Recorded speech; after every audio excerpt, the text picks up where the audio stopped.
एक बार की बात है, एक राजा किसी बात पर अपने वजीर से नाराज हो गया। नाराजगी में उन्होंने वजीर के लिए फांसी की सजा का ऐलान कर दिया। फांसी का समय शाम के 6 बजे मुकर्रर किया गया। फांसी की सजा दिए जाते समय वजीर दरबार में उपस्थित नहीं था। राजा ने सैनिकों को आदेश दिया, जाओ, जाकर वजीर को बता दो कि शाम को ठीक 6 बजे उसे फांसी पर लटका दिया जाएगा। राजा का आदेश मान 2 सैनिक वजीर के घर पहुंचे। वह दोनों सैनिक वजीर के घर के अंदर गए। अंदर जाने पर उन्होंने देखा कि वहां तो जश्न का माहौल है। उस दिन वजीर का जन्मदिन था। उसके घर पर रिश्तेदारों और दोस्तों की चहल पहल थी। संगीत बज रहा था, नाच गाना चल रहा था। पूरे घर में पकवान की खुशबू फैल रही थी। कुल मिलाकर वहां का माहौल बड़ा खुशनुमा था। सैनिकों ने भरी महफिल में ऐलान कर वजीर को फांसी की सजा के बारे में बताया। यह भी बताया कि फांसी शाम 6 बजे दी जाएगी। यह ऐलान सुनकर वहां मौजूद हर शख्स हैरान रह गया। फौरन संगीत और नाच गाना बंद कर दिया गया। रिश्तेदार, दोस्त और परिवारजन उदास हो गए। तभी कमरे में छाई खामोशी में वजीर की आवाज गूंजी, ऊपर वाले का लाख लाख शुक्रिया कि उसने फांसी के लिए शाम 6 बजे तक का वक्त दे दिया। तब तक हम सब जश्न मना सकते हैं। वजीर की बात सुनकर दोस्तों, रिश्तेदारों और परिवारजनों ने कहा, कैसी बात कर रहे हो? फांसी की सजा सुनाई गई है तुम्हें और तुम जश्न मनाना चाहते हो। वजीर ने किसी तरह सबको समझाया और जश्न फिर से शुरू करवाया। दोस्त उदास थे, लेकिन वजीर की खुशी के लिए जश्न में शामिल हो गए। यह खबर सैनिकों द्वारा राजा तक पहुंचाई गई। राजा पूरा माजरा जानने वजीर के घर पहुंच गया। वहां पहुंचकर तो वह भी दंग रह गया। उसने वजीर से कहा, तुम पागल हो गए हो क्या? शाम 6 बजे तुम्हें फांसी पर लटका दिया जाएगा और तुम जश्न मना रहे हो। वजीर बड़े ही अदब से बोला, हुजूर, आपका बहुत बहुत शुक्रिया कि आपने फांसी का वक्त शाम 6 बजे मुकर्रर किया। इस तरह मुझे शाम 6 बजे तक का वक्त मिल सका। यदि आप मुझे ये वक्त न देते तो मैं अपने परिवार, दोस्तों और रिश्तेदारों के साथ जश्न कैसे मना पाता। फांसी पर लटकने के पहले मेरे पास शाम तक का वक्त है। ये मैं क्यों जाया करूं? मेरे पास जितना भी वक्त है उसे मैं खुशी खुशी गुजारना चाहता हूं। ये बात सुनकर राजा ने वजीर को गले लगा लिया और कहा, जिस इंसान को वक्त की कदर है, जो जिंदगी का हर लम्हा खुशी खुशी गुजारना चाहता है, उसे मौत कैसे दी जा सकती है? उसे जीने का पूरा हक है। तुम्हारी बातों ने हमारा दिल खुश कर दिया। तुम्हारी फांसी की सजा माफ की जाती है। जिंदगी खूबसूरत है, इसका हर लम्हा खुशी के साथ गुजारें। ये जरूर है कि जिंदगी में कई बार मुश्किलों भरा वक्त सामने आ खड़ा होता है और हम परेशान हो जाते हैं। ऐसे में हम जिंदगी जीना ही छोड़ देते हैं। मुश्किलों से हारे नहीं, उसका सामना करें और खुशी के साथ करें। जो भी समय आपके पास है उसका पूरा सदुपयोग करें। ये जिंदगी बार बार नहीं मिलने वाली, इसे खुलकर जिएं। एक गांव में एक आलसी आदमी रहता था। वह कुछ काम धाम नहीं करता था, बस दिन भर निठल्ला बैठकर सोचता रहता था कि किसी तरह कुछ खाने को मिल जाए। एक दिन वह यूं ही घूमते घूमते आम के एक बाग में पहुंच गया। वहां रसीले आमों से लदे कई पेड़ थे। रसीले आम देख उसके मुंह में पानी आ गया और आम तोड़ने वह एक पेड़ पर चढ़ गया। लेकिन जैसे ही वह पेड़ पर चढ़ा, बाग का मालिक वहां आ पहुंचा। बाग के मालिक को देख आलसी आदमी डर गया और जैसे तैसे पेड़ से उतरकर वहां से भाग खड़ा हुआ। भागते भागते वह गांव के बाहर स्थित जंगल में जा पहुंचा। वह बुरी तरह से थक गया था, इसलिए एक पेड़ के नीचे बैठकर सुस्ताने लगा। तभी उसकी नजर एक लोमड़ी पर पड़ी। उस लोमड़ी की एक टांग टूटी हुई थी और वह लंगड़ाकर चल रही थी। लोमड़ी को देख आलसी आदमी सोचने लगा कि ऐसी हालत में भी इस जंगली जानवरों से भरे जंगल में ये लोमड़ी बच कैसे गई, इसका अब तक शिकार कैसे नहीं हुआ। जिज्ञासा में वह एक पेड़ पर चढ़ गया और वहां बैठकर देखने लगा कि अब इस लोमड़ी के साथ आगे क्या होगा। कुछ ही पल बीते थे कि पूरा जंगल शेर की भयंकर दहाड़ से गूंज उठा, जिसे सुनकर सारे जानवर डरकर भागने लगे। लेकिन लोमड़ी अपनी टूटी टांग के साथ भाग नहीं सकती थी, वह वहीं खड़ी रही। शेर लोमड़ी के पास आने लगा। आलसी आदमी ने सोचा कि अब शेर लोमड़ी को मारकर खा जाएगा, लेकिन आगे जो हुआ वह कुछ अजीब था। शेर लोमड़ी के पास पहुंचकर खड़ा हो गया। उसके मुंह में मांस का एक टुकड़ा था, जिसे उसने लोमड़ी के सामने गिरा दिया। लोमड़ी इत्मीनान से मांस के उस टुकड़े को खाने लगी। थोड़ी देर बाद शेर वहां से चला गया। यह घटना देख आलसी आदमी सोचने लगा कि भगवान सच में सर्वेसर्वा है। उसने धरती के समस्त प्राणियों के लिए, चाहे वह जानवर हो या इंसान, खाने पीने का प्रबंध कर रखा है। वह अपने घर लौट आया। घर आकर वह 2 से 3 दिन तक बिस्तर पर लेटकर प्रतीक्षा करने लगा कि जैसे भगवान ने शेर के द्वारा लोमड़ी के लिए भोजन भिजवाया था, वैसे ही उसके लिए भी कोई न कोई खाने पीने का सामान ले आएगा। लेकिन ऐसा कुछ नहीं हुआ। भूख से उसकी हालात खराब होने लगी।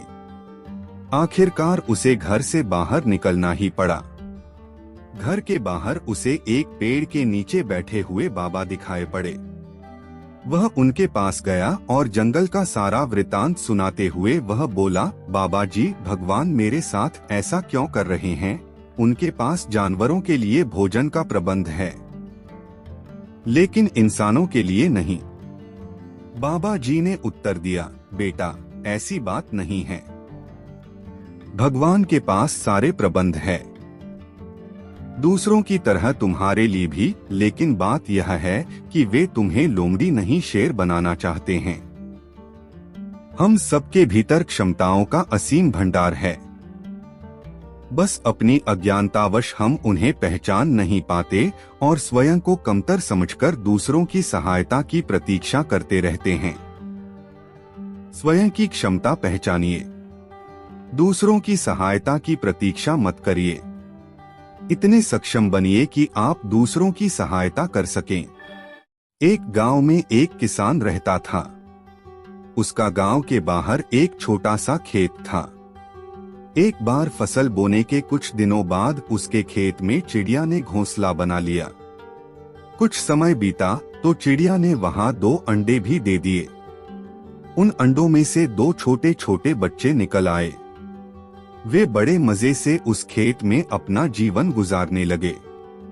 कुछ महीनों बाद फसल कटाई का समय आ गया। गांव के सभी किसान अपने खेतों की फसल की कटाई में लग गए। अब चिड़िया और उसके बच्चों का वह खेत छोड़कर नए स्थान पर जाने का समय आ गया था। एक दिन खेत में चिड़िया के बच्चों ने किसान को यह कहते सुना कि कल मैं फसल कटाई के लिए अपने पड़ोसी से पूछूंगा और उसे खेत में भेजूंगा। यह सुनकर चिड़िया के बच्चे परेशान हो गए। उस समय चिड़िया कहीं गई हुई थी। जब वह वापस लौटी तो बच्चों ने उसे किसान की बात बताते हुए कहा, माँ, आज हमारा यहाँ अंतिम दिन है। रात में हमें दूसरे स्थान के लिए यहाँ से निकलना होगा। चिड़िया ने उत्तर दिया, इतनी जल्दी नहीं बच्चों, मुझे नहीं लगता कि कल खेत में फसल की कटाई होगी। चिड़िया की कही बात सही साबित हुई। दूसरे दिन किसान का पड़ोसी खेत में नहीं आया और फसल की कटाई न हो सकी। शाम को किसान खेत में आया और खेत को जैसे का तैसा देख बुदबुदाने लगा कि ये पड़ोसी तो नहीं आया। ऐसा करता हूँ, कल अपने किसी रिश्तेदार को भेज देता हूँ। चिड़िया के बच्चों ने फिर से किसान की बात सुन ली और परेशान हो गए। जब चिड़िया को उन्होंने ये बात बताई तो वह बोली, तुम लोग चिंता मत करो, आज रात हमें जाने की जरूरत नहीं है। मुझे नहीं लगता कि किसान का रिश्तेदार आएगा। ठीक ऐसा ही हुआ और किसान का रिश्तेदार अगले दिन खेत नहीं पहुंचा। चिड़िया के बच्चे हैरान थे कि उनकी माँ की हर बात सही हो रही है। अगली शाम किसान जब खेत आया तो खेत की वही स्थिति देख बुदबुदाने लगा कि ये लोग तो कहने के बाद भी कटाई के लिए आते नहीं हैं। कल मैं खुद आकर फसल की कटाई शुरू करूंगा। चिड़िया के बच्चों ने किसान की ये बात भी सुन ली। अपनी माँ को जब उन्होंने ये बताया तो वह बोली, बच्चों अब समय आ गया है ये खेत छोड़ने का। हम आज रात ही ये खेत छोड़कर दूसरी जगह चले जाएंगे। दोनों बच्चे हैरान थे कि इस बार ऐसा क्या है जो माँ खेत छोड़ने को तैयार है। उन्होंने पूछा तो चिड़िया बोली, बच्चों पिछली 2 बार किसान कटाई के लिए दूसरों पर निर्भर था। दूसरों को कहकर उसने अपने काम से पल्ला झाड़ लिया था, लेकिन इस बार ऐसा नहीं है। इस बार उसने यह जिम्मेदारी अपने कंधों पर ले ली है, इसलिए वह अवश्य आएगा। उसी रात चिड़िया और उसके बच्चे उस खेत से उड़ गए और कहीं और चले गए। दूसरों की सहायता लेने में कोई बुराई नहीं है, किंतु यदि आप समय पर काम शुरू करना चाहते हैं और चाहते हैं कि वह समय पर पूरा हो जाए तो उस काम की जिम्मेदारी स्वयं लेनी होगी। दूसरे भी मदद उसी की करते हैं जो अपनी मदद खुद करते हैं। एक शहर में एक परिश्रमी, ईमानदार और सदाचारी लड़का रहता था। माता पिता, भाई बहन, मित्र, रिश्तेदार सब उसे बहुत प्यार करते थे। सबकी सहायता को तत्पर रहने के कारण पड़ोसी से लेकर सहकर्मी तक उसका सम्मान करते थे। सब कुछ अच्छा था, किंतु जीवन में वह जिस सफलता प्राप्ति का सपना देखा करता था वह उससे कोसों दूर था। वह दिन रात जी जान लगाकर मेहनत करता, किंतु असफलता ही उसके हाथ लगती।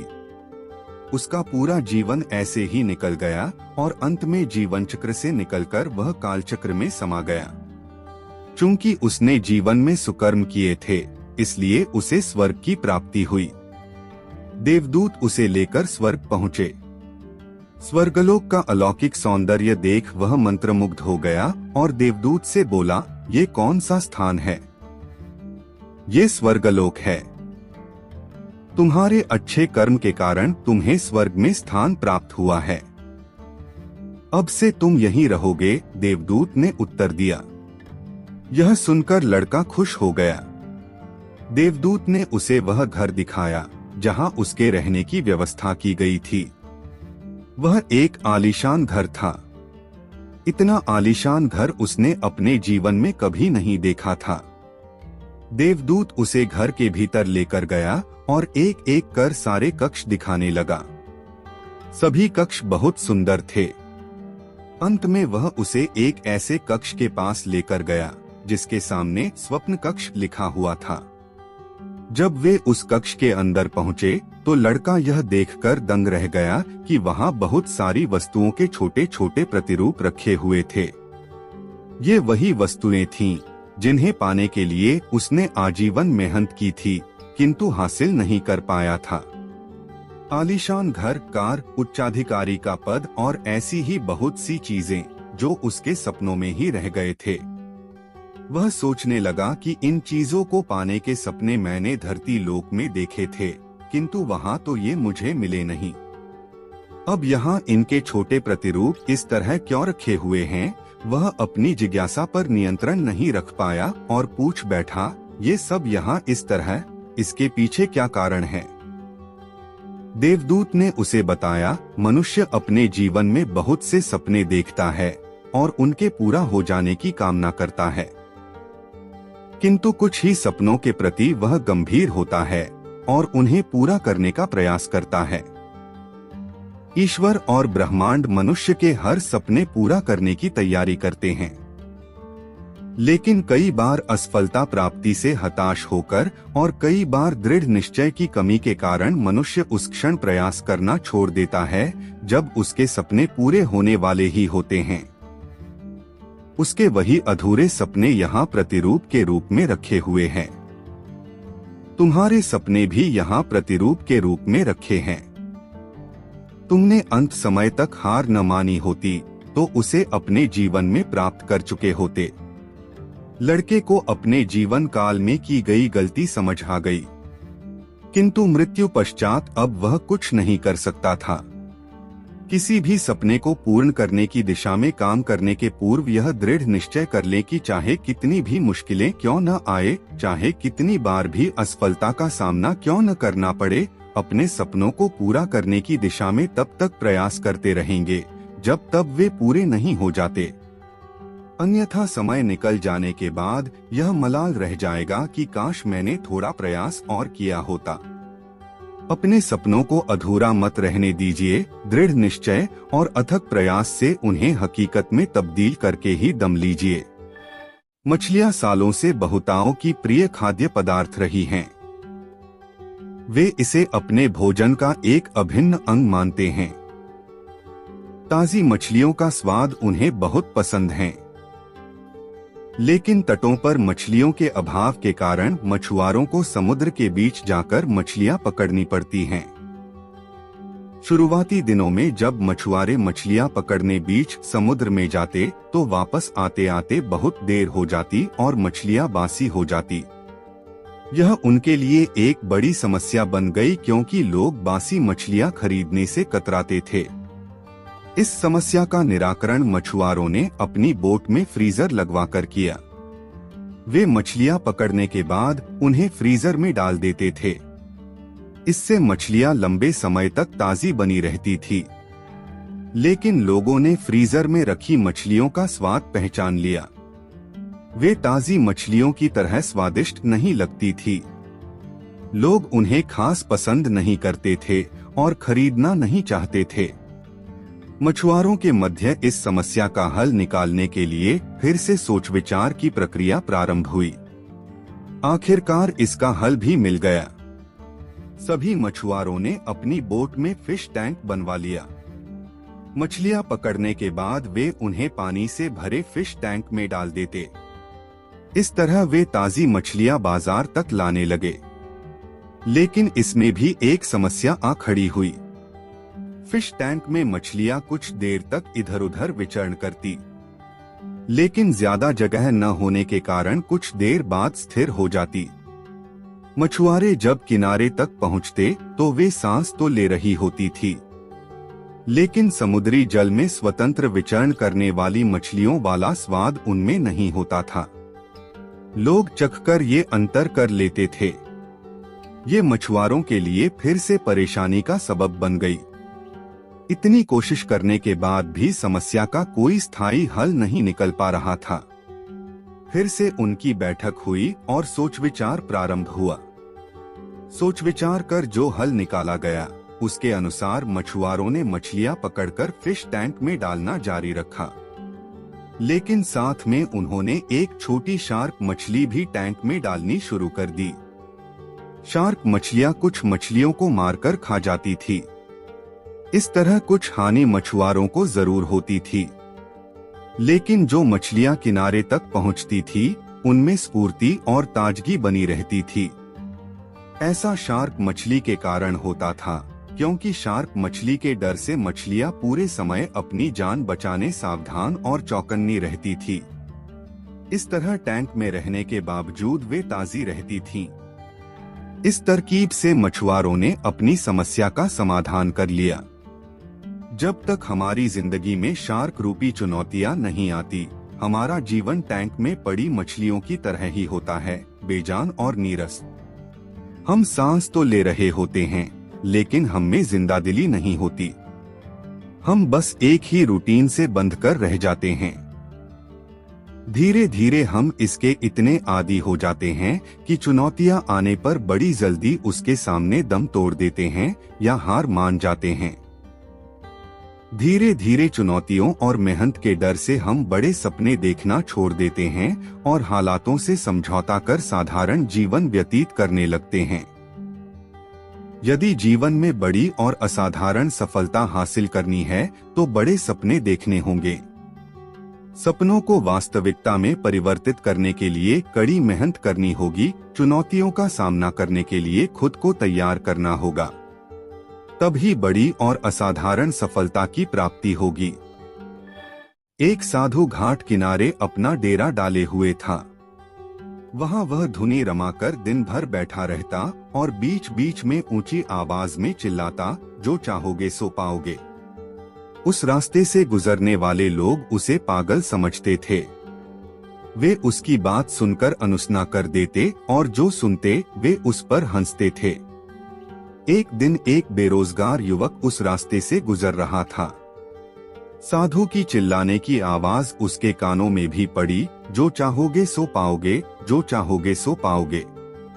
ये वाक्य सुनकर वह युवक साधु के पास आ गया और उससे पूछने लगा, बाबा, आप बहुत देर से जो चाहोगे सो पाओगे चिल्ला रहे हो, क्या आप सच में मुझे वो दे सकते हो जो मैं पाना चाहता हूँ?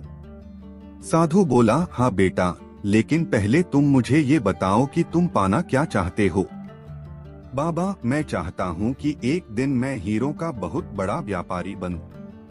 क्या आप मेरी ये इच्छा पूरी कर सकते हैं? युवक बोला, बिल्कुल बेटा, मैं तुम्हें एक हीरा और एक मोती देता हूँ, उससे तुम जितने चाहे हीरे मोती बना लेना। साधु बोला।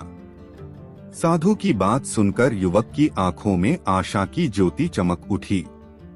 फिर साधु ने उसे अपनी दोनों हथेलियां आगे बढ़ाने को कहा। युवक ने अपनी हथेलियां साधु के सामने कर दी। साधु ने पहले उसकी एक हथेली पर अपना हाथ रखा और बोला, बेटा, ये इस दुनिया का सबसे अनमोल हीरा है। इसे समय कहते हैं। इसे जोर से अपनी मुट्ठी में जकड़ लो, इसके द्वारा तुम जितने चाहे उतने हीरे बना सकते हो, इसे कभी अपने हाथ से निकलने मत देना। फिर साधु ने अपना दूसरा हाथ युवक की दूसरी हथेली पर रखकर कहा, बेटा, ये दुनिया का सबसे कीमती मोती है। इसे धैर्य कहते हैं। जब किसी कार्य में समय लगाने के बाद भी वांछित परिणाम प्राप्त ना हो, तो इस धैर्य नामक मोती को धारण कर लेना। यदि यह मोती तुम्हारे पास है तो तुम दुनिया में जो चाहो वो हासिल कर सकते हो। युवक ने ध्यान से साधु की बात सुनी और उन्हें धन्यवाद कर वहां से चल पड़ा। उसे सफलता प्राप्ति के 2 गुरु मंत्र मिल गए थे। उसने निश्चय किया कि वह कभी अपना समय व्यर्थ नहीं गंवाएगा और सदा धैर्य से काम लेगा। कुछ समय बाद उसने हीरे के एक बड़े व्यापारी के यहाँ काम करना प्रारंभ किया। कुछ वर्षों तक वह दिल लगाकर व्यवसाय का हर गुर सीखता रहा और एक दिन अपनी मेहनत और लगन से अपना सपना साकार करते हुए हीरे का बहुत बड़ा व्यापारी बना। लक्ष्य प्राप्ति के लिए सदा समय और धैर्य नाम के हीरे मोती अपने साथ रखें। अपना समय कभी व्यर्थ ना जाने दें और कठिन समय में धैर्य का दामन ना छोड़ें। सफलता अवश्य प्राप्त होगी।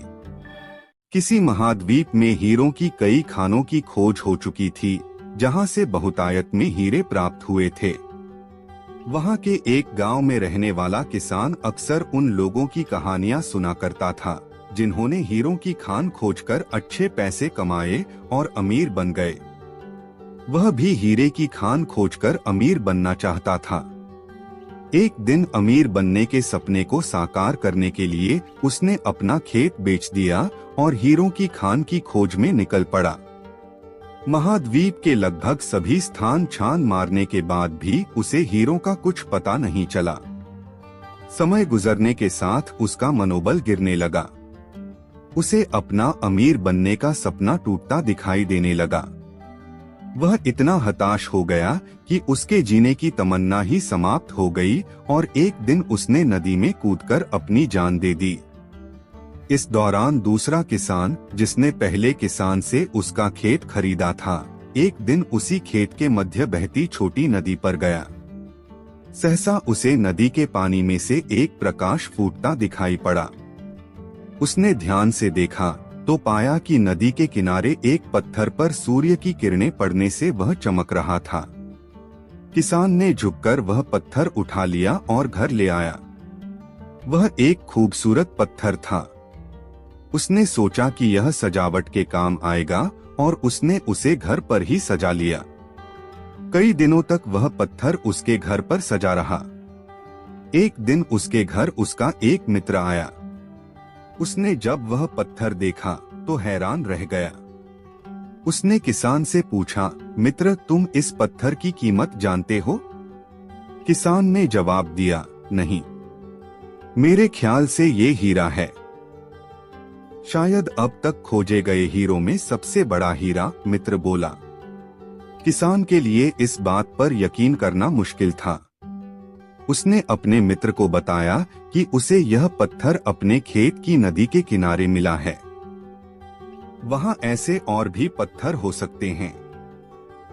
दोनों खेत पहुंचे और वहां से कुछ पत्थर नमूने के तौर पर चुन लिए। फिर उन्हें जांच के लिए भेज दिया। जब जांच रिपोर्ट आई तो किसान के मित्र की बात सच निकली। वे पत्थर हीरे ही थे। उस खेत में हीरों का भंडार था। वह उस समय की खोजी गई सबसे कीमती हीरे की खदान थी। दूसरा किसान उस खदान की वजह से मालामाल हो गया। पहला किसान महाद्वीप में दर दर भटका और अंत में जान दे दी, जबकि हीरे की खान उसके अपने खेत में उसके कदमों तले थी।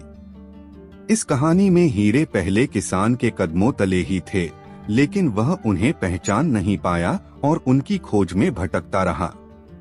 ठीक वैसे ही हम भी सफलता प्राप्ति के लिए अच्छे अवसरों की तलाश में भटकते रहते हैं। हम उन अवसरों को पहचान नहीं पाते या पहचान कर भी महत्व नहीं देते जो हमारे आसपास ही छुपे रहते हैं।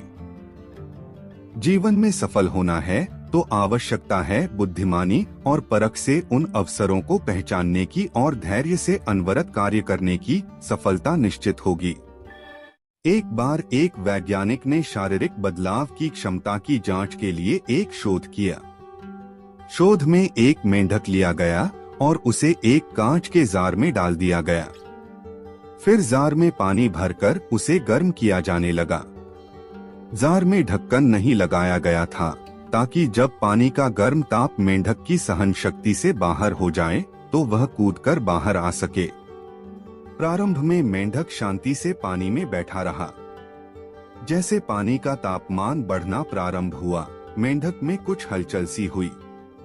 उसे समझ में तो आ गया कि वो जिस पानी में बैठा है वो हल्का गर्म सा लग रहा है, लेकिन कूदकर बाहर निकलने के स्थान पर वो अपने शरीर की ऊर्जा बढ़े हुए तापमान से तालमेल बैठाने में लगा। पानी थोड़ा और गर्म हुआ। मेंढक को पहले से अधिक बेचैनी महसूस हुई, लेकिन वह बेचैनी उसकी सहन शक्ति की सीमा के भीतर ही थी। इसलिए वह पानी से बाहर नहीं कूदा, बल्कि अपने शरीर की ऊर्जा उस गर्म पानी से तालमेल बैठाने में लगाने लगा। धीरे धीरे पानी और ज्यादा गर्म होता गया और मेंढक अपने शरीर की अधिक ऊर्जा पानी के बढ़े हुए तापमान से तालमेल बैठाने में लगाता रहा। जब पानी उबलने लगा तो मेंढक की जान पर बन आई। अब उसकी सहन शक्ति जवाब दे चुकी थी। उसने जार से बाहर कूदने के लिए अपने शरीर की शक्ति बटोरी, लेकिन वह पहले ही शरीर की समस्त ऊर्जा धीरे धीरे उबलते पानी से तालमेल बैठाने में लगा चुका था। अब उसके शरीर में जार से बाहर कूदने की ऊर्जा शेष नहीं थी। वह जार से बाहर कूदने में नाकाम रहा और उसी जार में मर गया। यदि समय रहते उसने अपने शरीर की ऊर्जा का प्रयोग जार से बाहर कूदने में किया होता तो वह जीवित होता। हमारे जीवन में भी ऐसा होता है।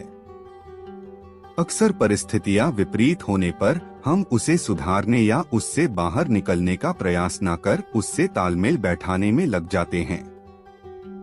हमारी आंख तब खुलती है जब परिस्थितियां बेकाबू हो जाती है और हम पछताते रह जाते हैं कि समय रहते हमने कोई प्रयास क्यों नहीं किया।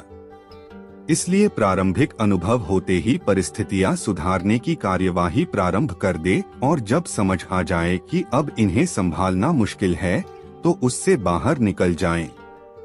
परिस्थितियों से लड़ना आवश्यक है, लेकिन समय रहते उससे बाहर निकल जाना बुद्धिमानी है।